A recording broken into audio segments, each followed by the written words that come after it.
انتقاد كبير على المطرب أحمد سعد والسبب علم فلسطين.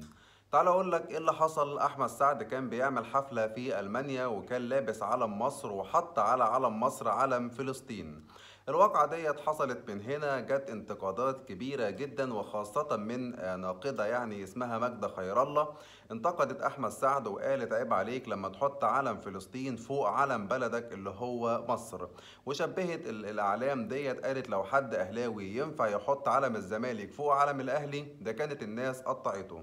فكان رد طبعا أحمد سعد في بوست كده وفي ستوري، قال واحدة جهلة اجتماعيا يعني بتشبه أعلام فلسطين ومصر بأعلام الأهلي والزمالك.